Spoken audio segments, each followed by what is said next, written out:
Everyone, hello.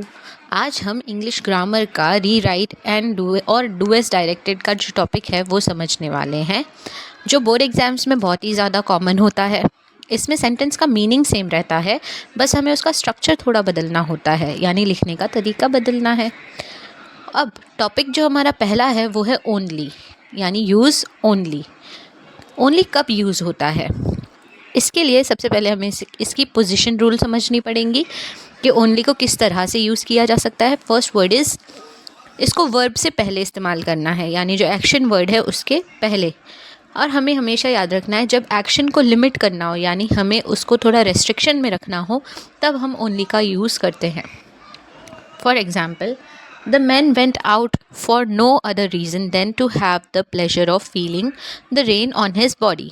Bracket में हमें इस क्वेश्चन के बाद लिखा होगा यूज़ ओनली। तो इसका आंसर अब हम क्या लिखें, हमें यहाँ पर एक्शन वर्ड की जगह पर ओनली यूज़ करना है। The man went out only to have the feeling the rain on his body. यहाँ पर हमने क्या किया, for no other reason than, ये पूरे फ्रेज को हटाया और इसकी जगह पर हमने ओनली वर्ड को यूज़ किया before to have. To have से पहले हमने इसे लिखा, यानी वर्ब से पहले।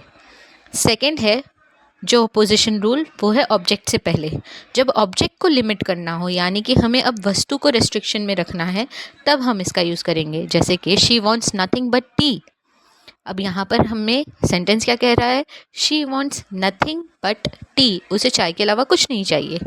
तो यहाँ पर हम लिखेंगे शी वॉन्ट्स ओनली टी, यानी हमने यहाँ पर कौन से वर्ड्स को रिमूव किया, नथिंग बट, इसको रिमूव करके हमने रखा है ओनली, जो कि हमारे ऑब्जेक्ट से पहले आया, टी से पहले। Third position rule is infinitive to verb, यानी कि यहाँ पर वर्ब, इन्फिनाइट वर्ब से पहले इसको यूज़ करना है। He went there merely to help her. अब यहाँ पर टू हेल्प हर के आगे मियरली लिखा हुआ जो टर्म है, उस पर हमें फोकस करना है, क्योंकि इसने हमें क्या बोला, टू प्लस वर्ब से पहले इसको यूज़ करो, और two plus verb is help, तो यहाँ पर उससे पहले हमें इसको यूज़ करना है। तो हम लिखेंगे he went there only to help her, यानी टू हेल्प से पहले हमने ओनली को लिखा और मियरली जो उसकी जगह पर था उस वर्ड को हमने रिमूव किया। फोर्थ पोजीशन इज सब्जेक्ट के बाद, यानी कि पर्सन के बाद, या जिस टॉपिक पे हम डिस्कस कर रहे हैं उस टॉपिक के जस्ट बाद। ये रेयर पॉसिबिलिटी है, ये ज़्यादा पूछा नहीं जाता, बट अगर इन केस आ जाए तो हमें याद रखना है कि हमें इसे हमारे सब्जेक्ट के बाद लिखना है।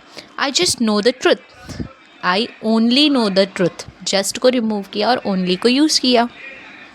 जब सेंटेंस में ये वर्ड्स हों, no other reason than, nothing but, merely या फिर जस्ट, इस टाइप का कोई वर्ड फ्रेज अगर आपको बीच में मिल रहा है तो आपको उसे रिमूव करके वहाँ ओनली को यूज़ करना है। वन लाइनर फॉर्मूला आपको मैं दे देती हूँ ताकि आपको याद करना आसान हो जाए। Only is always equals to restriction, यानी हमेशा लिमिटेशन करना हो किसी चीज़ में तब हम ओनली को लगाते हैं। Now moving ahead to the next topic, वो है नेक्स्ट वर्ड वॉट। हम वॉट को कब यूज़ करते हैं या उसे कैसे यूज़ किया जा सकता है।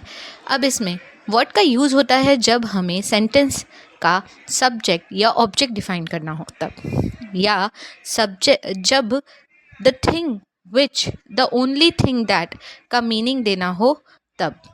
इस तरीके की जगहों पर हम इसे यूज़ कर सकते हैं। अब इसका भी वन लाइन ऑफ फॉर्मूला है, हमेशा याद रखो, द थिंग विच, जिस चीज़ के बारे में हमें बात करनी है उस चीज़ से पहले हम इसको यूज़ कर सकते हैं। वॉट के बाद दैट कभी यूज़ नहीं होता, इस रूल को आप कभी मत भूलिएगा। वॉट के बाद दैट को यूज़ नहीं करना। अब इसका एग्जाम्पल देख लेते हैं। The only thing the earth needed was a downpour. तो यहाँ पे हमारे पास द ओनली थिंग जो था, यानी उस चीज़ की जगह पर हमें क्या लगाना है, what the earth needed was a downpour, यानी हमने ओनली वाला जो रूल था उसको हटाया, थिंग वाला, यानी कि किस चीज़ की बात हो रही है उसकी जगह पर हमने वॉट को यूज़ कर लिया। आई होप ये आपको समझ में आसानी हो रही होगी। Now moving ahead to the next topic, not only but also.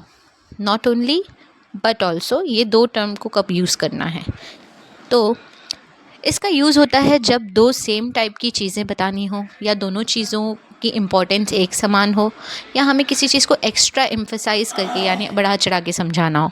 मतलब सिर्फ ये नहीं बल्कि वो भी, जैसे हम हिंदी में यूज़ करते हैं उसी तरह से हम नॉट ओनली और बट ऑल्सो को यूज़ करेंगे। पोजीशन सेंटेंस का कहाँ पर होगा इसमें? सेंटेंस में इसका कहाँ होगा? एडजेक्टिव के साथ। जब भी हमें कोई एडजेक्टिव मिले यानी कोई क्वालिटी समझाने वाली बात मिले, उसके साथ इसे हमें रखना है। The air was fresh and sweet. यहाँ पर हमें कहा जा रहा है use not only but also. तो यहाँ पर आपने एक चीज़ कॉमन देखा होगा, द एयर वॉज फ्रेश, उसके बाद एंड लगाकर स्वीट भी कहा है कि ये फ्रेश भी है और स्वीट भी है। दो सिमिलर मीनिंग वाली बात आ गई है, इंपॉर्टेंस दोनों की है। तो अब यहाँ पर हम यूज़ करेंगे the air was not only fresh but also sweet, कि यहाँ पर हवा सिर्फ हमारी फ्रेश ही नहीं थी बल्कि मीठी भी थी। अब सेकंड है नाउन के साथ, she bought books and pains. Use not only and but also, यहाँ पर हम कैसे करेंगे? तो यहाँ पे हमारे पास बुक्स के पहले आ जाएगा नॉट ओनली और पेन्स के पहले आ जाएगा बट ऑल्सो। अब आ जाते हैं थर्ड वे, वर्ब्स और एक्शंस के साथ। जब हमारा कोई, जैसे यहाँ पर एक क्वेश्चन है, ही सिंग्स एंड डांसेस, गाना भी जानता है और नाचना भी। तो he not only sings but also dances, हमने उसके एक्शन के पहले दोनों टर्म्स को लगाया। अब आ जाता है एडवर्ब्स के साथ, he worked sincerely and honestly. तो यहाँ पर सिंसियरली के पहले नॉट ओनली आ जाएगा और ऑनेस्टली के पहले बट ऑल्सो आ जाएगा। अब लास्ट है फ्रेजेस एंड क्लॉजेस के साथ, he helped her and gave her advice. यहाँ पर सलाह की बात चल रही है, यानी कि यहाँ पर एक फ्रेज़ की बात चल रही है, आधे आधे वाक्य का भी अपना अर्थ है। तो यहाँ पे हम इसका आंसर लिखेंगे, he not only helped her but also gave her advice, यानी हमने पूरे उस फ्रेज़ के आगे इस चीज़ को यूज़ किया है। वन लाइनर फॉर्मूला हमारा क्या होगा? Two similar ideas plus extra emphasis is equals to not only and but also, यानी दो एक समान चीज़ों के लिए इसका यूज़ किया जाएगा ताकि उसको और बेहतर तरीके से समझाया जा सके। Moving to the next topic, यहाँ पर हमें ये देखना है कि येट, YET, येट को कब और कैसे यूज़ किया जाता है। तो दो ऑपोजिट या कॉन्ट्रास्टिंग आइडियाज़ जब हमें जोड़ने हों, यानी विरोधी पक्षों को अगर एक ही वाक्य में समझाना हो, तो तब हम इसका यूज़ करते हैं विथ रीजनिंग, यानी ये रीज़न देने के लिए भी यूज़ किया जा सकता है, जैसे मतलब या लेकिन या फिर भी जैसे शब्द जो हम यूज़ करते हैं उनके लिए। Yet is equals to but या फिर हाउएवर, इन शब्दों की जगह पर आ सकता है। पोजीशन रूल्स अब इसका कैसे है? सेंटेंस के बीच में होना चाहिए, दो इंडिपेंडेंट क्लॉजेस के बीच में होना चाहिए, और या फिर कॉमा के बाद आता है। जब सेंटेंस में ऑल्दो, दो या फिर but, as if, in spite of, इस तरह के कोई टर्म्स आए तो कभी भी बट को और येट को इकट्ठे यूज़ नहीं करना, हमें सिर्फ और सिर्फ येट को यूज़ करना है। कैसे? सेंटेंस के बीच में, दो इंडिपेंडेंट क्लॉजेस के बीच में, या फिर कॉमा के बाद। एग्जाम्पल है, the field was white, comma, as if covered with salt. तो अब मैंने आपको एक रूल तो बता ही दिया था, जस्ट कॉमा के बाद इसे यूज़ करेंगे। The field was not covered with salt yet it looked white. अब यहाँ पे एक कॉन्ट्रास्ट हमें मिला, यानी हमने उसके कॉन्ट्रास्ट को थोड़ा चेंज किया। क्या देखा? तो सेंटेंस में कहीं नॉट यूज़ नहीं किया था, फिर भी हमने नॉट किया। तो वो इसलिए क्योंकि रियलिटी में बर्फ़ नहीं था वहाँ पर, वो पूरा इलाका बर्फ़ से ढकी हुई चादर जैसा लग रहा था। तो हमने रियलिटी की जगह पर उसके अपीयरेंस को क्लियर कर दिया कि इट लुक्ड वाइट, यानी कि वो सफ़ेद दिख रहा था। तो रियलिटी और अपीयरेंस का कंपैरिजन हमने थोड़ा चेंज किया है। इस तरीके से हम कुछ सेंटेंसेस में बदल भी सकते हैं इफ़ नीडेड। अब वन लाइनर रूल क्या है? Opposite ideas plus surprise is equals to yet, यानी कि जब भी कभी हमें कोई विरोधी आइडियाज़ डिफरेंट टाइप्स मिलते हैं तो उनके साथ कुछ अगर अचानक आने वाली घटना हमें समझ में आए तब हम येट का इस्तेमाल करते हैं। अब आ जाते हैं नेक्स्ट वर्ड पर, दैट इज़ बोथ। बोथ को कब यूज़ करेंगे? दो चीज़ें, दो लोग, दो आइडियाज़ हों, या दोनों इक्वली इम्पॉर्टेंट हों, दोनों सही हों या फिर दोनों वैलिड हों, मतलब ये भी सही है और वो भी सही है, तब हम बोथ का इस्तेमाल करते हैं।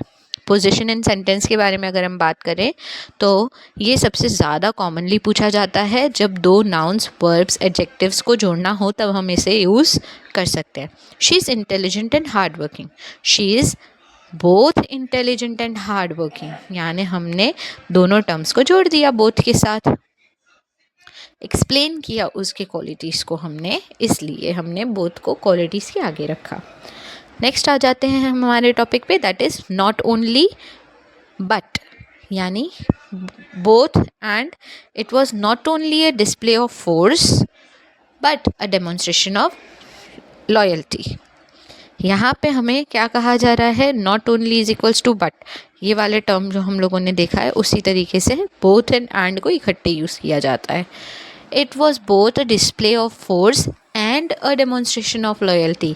यहाँ पर हमने क्या किया, नॉट ओनली की जगह पर बोथ लगाया और बट की जगह पर एंड लगाया। बोथ प्लस प्लूरल नाउन में भी इसका इस्तेमाल हो सकता है, जैसे Raman and Raghav are absent, both Raman and Raghav are absent, यानी दोनों नामों के पहले लगाना। फिर आ जाता है प्रोनाउन या डिटरमाइनर्स के साथ लगाना, he and she are injured, both of them are injured, तो हमने प्रोनाउंस हटाकर कॉमन करके बोथ लगा दिया।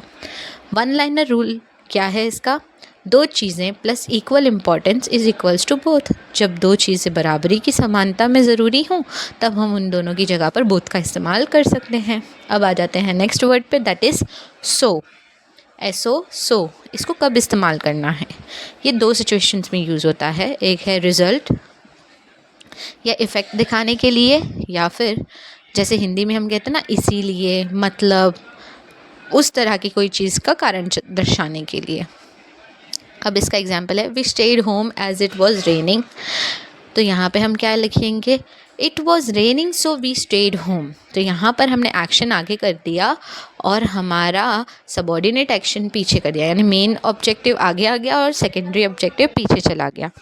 अब बात करते हैं सो को कैसे यूज़ कर सकते हैं, तो एडजेक्टिव या वर्ब के साथ दैट को जोड़ के, I was very tired, I could not walk, दो सेंटेंसेस हैं, हम इनको में जोड़ना है, तो हम इनकी जगह पर क्या करेंगे, आई वॉज सो टायर्ड, यानी कि हमने टायरिंग को डिफाइन करने के लिए सो यूज़ कर लिया और प्लस हमने दैट लगा दिया, यानी वर्ब के साथ हमने दैट जोड़ा। I could not walk, I was so tired that I could not walk, मैं इतना थका था कि मैं चल ही नहीं पाया। आई होप ये आपको हेल्पफुल हो रहा होगा। I was pained that I was not able to thank them, तो यहाँ पर हम कैसे यूज़ करेंगे, अगेन वर्ब से पहले आ जाएगा और वर्ब के बाद दैट आ जाएगा, तो पेन्ड इज़ द वर्ब, तो हम इसको आगे सो लगाएंगे और पीछे दैट लगाएंगे, I was so pained that I was not able to thank them. इस तरीके से अगर आप करोगे तो it will be very easy for you. जब सेंटेंसेस में अगर very, TOO, such that, as, pained that जैसी चीज़ें आए तो उनकी जगह पर हम इसको यूज़ कर सकते हैं। One liner rule is so is always equals to result या फिर एक्सट्रीम डिग्री, या तो हमें किसी की जानकारी देने के लिए काम में आता है या तो किसी चीज़ का नतीजा बताने के लिए काम आता है। With this, I'm signing off. Thank you so much. I hope it would be helpful to you all. Thank you.